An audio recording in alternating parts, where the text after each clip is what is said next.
Okay, this is my original propane slash LPG car, and Aussies will know what model this is. XD Falcon. This one's a wagon, one of the first cars in the world to be built with plastic bumpers. Very, very plain, as you can see, but a great little machine. This one will be having a date with the crusher before too long, along with one of those as well. Yeah, very simple setup. This is electronic ignition. I think some of the early ones weren't, and they're steel head, and this is alloy head and electronic ignition. But definitely the previous model didn't have electronic ignition. So your battery goes, alternator, brakes, starter and whatnot. And guess what? Carburetor. Should be able to see it in there. Carburetor system. Now, you basically, when you turn this one over, a lot of them have got a switch and they sort of go LPG, middle, and then petrol.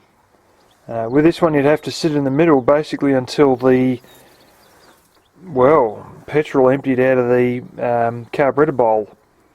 And here's the old converter, as we call them. Wikipedia used to say, and probably still does say, that nobody calls them converters, but us Aussies do. These little solenoids to turn your gas on and off or whatnot. I think there's one that turns the petrol off somewhere, but of course you still got to empty the bowl out. That just goes in a pipe straight up there into the air cleaner. I thought it did actually go through the throat of the carburetor, because the throat of the carburetor sort of comes up a bit and then this sort of sits over the top of it, and you can see your butterfly valve, and then I think it actually lets it in underneath your butterfly valve, which is like your choke. But this was good. My other one, because it's plastic, if it had front fire out the front, as I said on the video with where Troy showed it, it can blow the plastic box apart.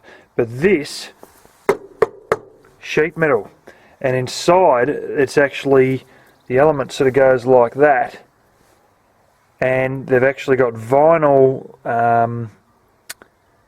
it reminds me of spray-on vinyl that I used to see in when I was in spray painting, on the top and the bottom of the element, and they actually had sheet metal mesh around the element, like a sheet metal with a whole heap of holes punched in it, and it meant that this could backfire up through the front, up through the air cleaner, and it wouldn't do anything to the element or the box, and then you just keep cranking and not even worry about it. Whereas the other one, boom, you're liable to crack the plastic box and everything. So it was good in that way, the way this one's built. But yeah, this one will be having all the nice bits stripped out of it that I want to get out of it, and the expensive bits and pieces like the radiator, which is copper, which sells for a lot more than steel does, and all the good cabling and whatnot, and yeah, it'll make its way to the crusher.